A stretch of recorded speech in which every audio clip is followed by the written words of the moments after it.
በስመ አብ ወወልድ ወመንፈስ ቅዱስ አሐዱ አምላክ አሜን። አንድ አምላክ በሚሆን በአብ በወልድ በመንፈስ ቅዱስ ስም ጥቅምት 26 በዚች ቀን ጌታችን ከመረጣቸውና በሽተኞችን ሁሉ ይፈውሱ ዘንድ አጋንንትንም ያወጡ ዘንድ ስልጣንን ከሰጣቸው ከ72ቱ አርድእት አንዱ ቅዱስ ሐዋርያ ጢሞና በሰማዕትነት አረፈ።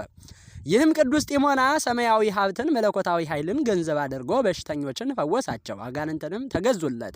ክብር ይግባውና ጌታችን ኢየሱስ ክርስቶስም በስጋ በምድር ሳለ አገለገለው። ወደ ሰማይም ካረገ በኋላ ሐዋርያትን አገለገላቸው። በ50ኛው ቀንም ጰራቅሊጦስ በወረደ ጊዜ የአጽናኝ መንፈስ ቅዱስን ጸጋ ከእርሳቸው ጋር ተቀበለ። ከዚህ በኋላ 7 ሆነው ከተቆጠሩት ዲያቆናት ጋር ሐዋርያት ሾሙት። እነርሱ መንፈስ ቅዱስን ዕውቀትንም የተመሉ እንደሆኑ የሐዋርያት ሥራ መጽሐፍ ምስክር ሆኗል። በዲቁና አገልግሎትም ጥቂት ካገለገለ በኋላ ብልቃ ከሚባል ሀገር በስተምዕራብ በሆነ ስብራ በሚባል ሀገር ላይ ኤጲስቆጶስነት ሾሙት። በውስጧም ክብር ይግባውና የጌታችን ኢየሱስ ክርስቶስን ሃይማኖት አስተማረ። ከዮናናውያንና ከአይሁድም ብዙዎች አጠመቃቸው።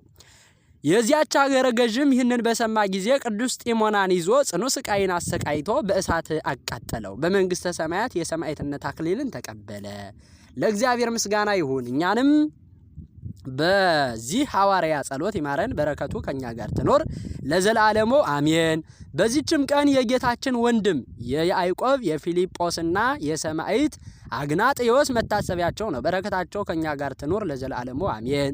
ጥቅምት 26 ቀን የሚከበሩ ዓመታዊ የቅዱሳን በዓላት ቅዱስ ያዕቆብ ሐዋርያ ወልደ ዮሴፍ፣ ቅዱስ ጢሞና ሐዋርያ ወዲያቆን፣ ቅዱስ አግናጥዮስ፣ ቅዱስ ፊልጶስ። ወርሃዊ በዓላት ቅዱስ ቶማስ ሐዋርያ፣ አቡነ ሀብተ ማርያም ጻድቅ፣ አቡነ ኢየሱስ ሙዓዝ ሐይቅ፣ ቅዱሳን ሰማዕታት ናግራን፣ ቅዱስ አቡነ ሰላማ ከሳቴ ብርሃን። የእግዚአብሔርና የጌታ የኢየሱስ ክርስቶስ ባሪያ ያዕቆብ ለተበተኑ ለ12ቱ ወገኖች ሰላም ለእናንተ ይሁን። ወንድሞቼ ሆይ የእምነታችሁ መፈተን ትዕግስትን እንዲያደርግላችሁ አውቃችሁ ልዩ ልዩ ፈተና ሲደርስባችሁ እንደ ሙሉ ደስታ ቆጠሩት። ትዕግስትንም ምንም የሚጎድላችሁ ሳይኖር ፍጹማንና ምሉአን ትሆኑ ዘንድ ስራውን ይፈጽም። ዘአቅረብኩ ማሕሌተ አዘኪሬ አእላፈ እምእለ ተጸመርኩ ዘልፈ ለእለ አነብብ ተወከፍ ዘንዴቴ መጽሐፈ እንተረሰይከ እግዚኦ ጸዲቀ መበለት ወቆፈ እምላብኡ ብኡላን ዘተረፈ ነቢያት ቅዱሳን ሰባኪያን ሰማዕታት ወጻድቃን ወመላእክት ትጉሃን ደናግል አዲዮ መነኮሳት ሄራን ባረኮ ጉባኤ ዛቲ መካን እስከ አረጋዊ ልሂቅ ወምንዑስ ሕፃን ለዘ ጻፎ በክርታስ ወለዛ ጻፎን ዘይደርስ ለዛ አንበቦ ወለዘ ተርጎሞ በልሳን ሐዲስ ወለዘ ሰምዐ ቃሎ በዝነ መንፈስ በጸሎተ እሙ ማርያም አራቂተ ኩሉም ባይስ ሰውረ ይምሐረነ ኢየሱስ ክርስቶስ አሜን። ይማረን።